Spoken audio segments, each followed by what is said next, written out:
So today, guys, we're going to be talking about this graph and what happened here and here, and why the period of fake money in Pokemon has officially ended, and why we're not going to see it anytime soon. So let's talk about it. Hey guys, my name's Mattculli and welcome to the channel. So today we are going to be talking about the era of fake money in Pokemon cards and that particular graph that I showed you earlier.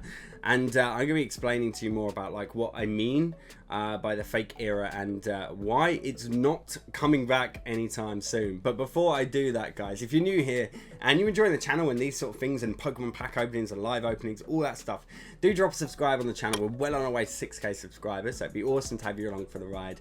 And also, if you found this helpful, then do drop a big thumbs up. And also, if you're considering right now, after reading the title and the few words I've said, commenting to be like really good, just hear me out. Just hear what I've got to say, because it does make a lot of sense. And I've run it past a lot of people prior to making the video in the community to get their thoughts. And they actually, when I explain it, they're all in pretty much the same agreement with me on this. So do hear me out. So let's get going. Okay, so we're on PokemonPrices.com, and I get some of you are going to know this is actually showing us PSA sales in America, but it's actually a really good visual representation of what's gone on in the Pokemon community since early 2020. So what this graph shows, the blue line there, guys, is total unit sales. The red line is the monetary side of things. And so if we go back a little bit, you can see that there's always been like sales and popularity and money to be made in Pokemon, even really back, really early 2017, 2018, 2019. There's always been like booms and peaks and troughs, but nothing that we've quite seen in recent months, guys. And that period here, of this period here, what I call fake money in Pokemon, or like flex money, shall we say. But let's look at early 2020, and I think this is like a really good like representation of what I'd call like organic growth and something that's going to be quite stable and sustainable, and where I actually think will end up being after this hype period has ended. Now what this is, at the beginning of 2020, is where COVID started happening. This is where lockdown started kicking in, which meant that people have had a lot more time to spend at home.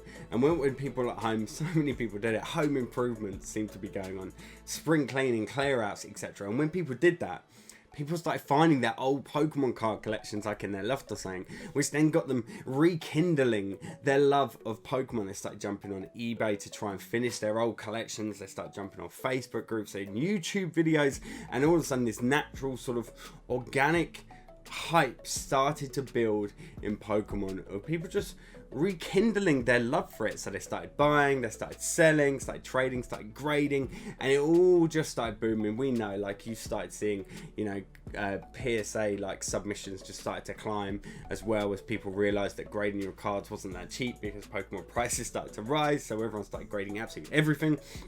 Anyway, I found that was actually quite organic and quite stable. You could even necessarily say you could afford some of the big cards still around this period. Okay, not quite 2019 prices where you could like pick up a base set booster pack for like 50 quid, or a base set Charizard in okay condition for around about 30 quid. I actually recently saw like some posts getting put on the Facebook groups I'm in of the old price list for like WotC booster packs, and oh my god, like it was insane. Like, what, first edition Neo booster packs for under £100.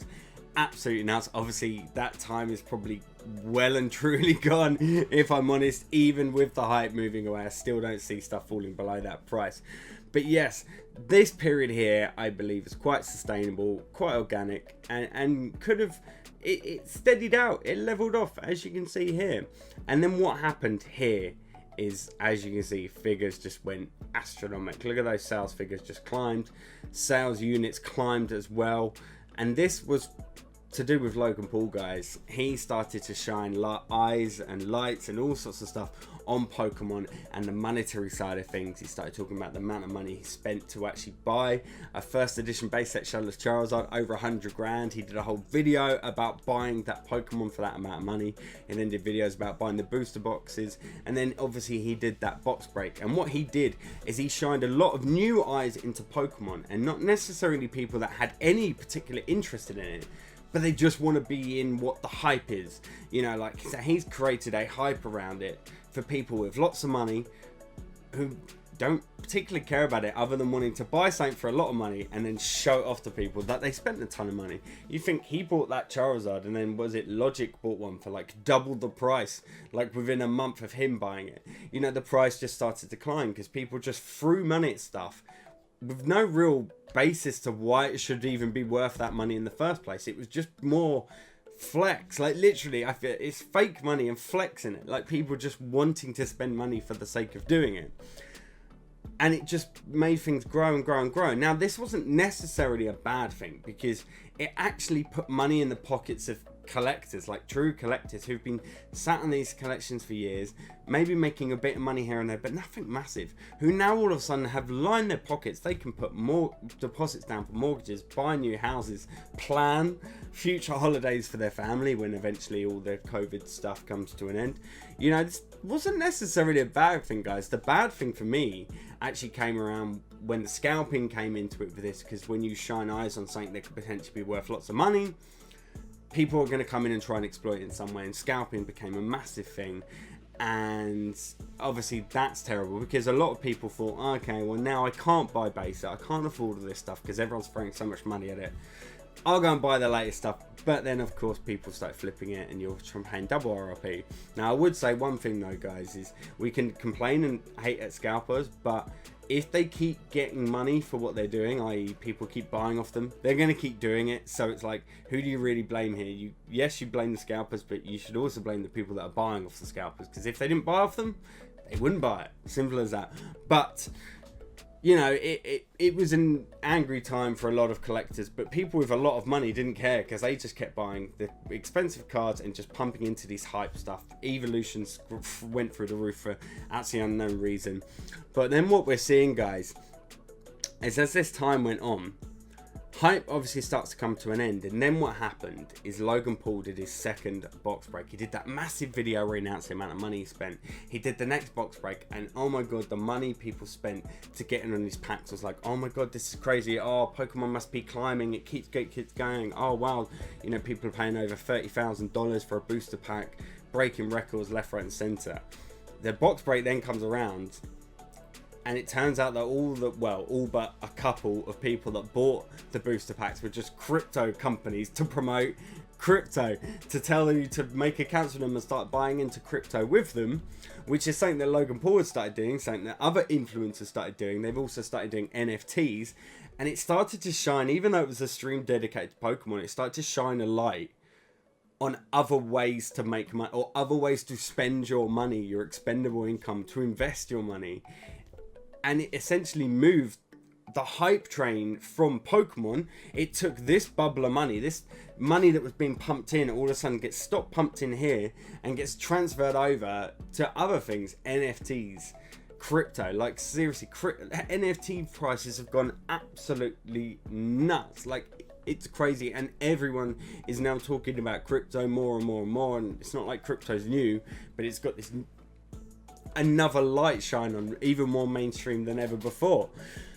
And that's essentially what happened to Pokemon, and the same thing now going to happen to crypto. I do see that sticking around a lot longer than it is in Pokemon around this hype part. But yeah, essentially all the people that pumped money in at this period, who didn't necessarily have a love for Pokemon, have now taken their money and they've gone and pumped it in elsewhere, which has meant that people who have essentially maybe bought in here as an investment, who are sticking in Pokemon, are now realizing, hang on, who can I sell to? Who's got 200 grand to buy this card off me? Who's got 50 grand? Who's got 20? Well, no, because those people who made the prices of these particular cards go through the roof aren't here anymore to spend the money on those cards. They now moved on to the next thing, and that's why I call it a period of fake money, because it gave people this impression that Pokemon was going to keep rising. But you look at that graph, it's not sustainable. That's just not sustainable amounts of money. There's only limited amount of people that can afford to buy that stuff.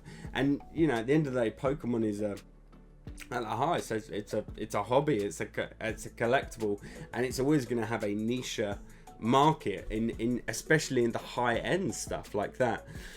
And I do see people talk on Facebook groups going, oh, the price is going to bounce back to this point, but no, how is it going to bounce back? I can see it, the only way I can see it bouncing back to this point is two ways, and they're not going to happen anytime soon, but one of those ways could be the 30th anniversary. When they do that, that could bring a lot of hype around in 5 years time. That could potentially do something. But the only other way is the next Logan Paul. And I don't mean the next Logan Paul box break, but I mean the next Logan Paul YouTuber doing what he did, but in like 10 years time. So someone that bought into the hype now, who's been creating a channel and building, in 10 years time, they take their millions of followers and they really shine a light on Pokemon with people's eyes who have not been into Pokemon, and it creates a whole new hype 10 years down the line. And that is the only way I can actually see us hitting those numbers again. In conclusion, guys, I think we're going to fall back down to early 2020 prices again, and we're going to quite stabilize out. It's a little bit of a tricky month, or a couple of months coming up, because obviously lockdowns are easing all over the world and all over the UK, for example, which means people are spending their money elsewhere. People might start to be investing in holidays because there's, you know, potential of people around to go on holiday. So yeah, money is being put around elsewhere. So it is going to be a bit of a lull, but I see it stabilizing somewhere around early 2020 numbers on that.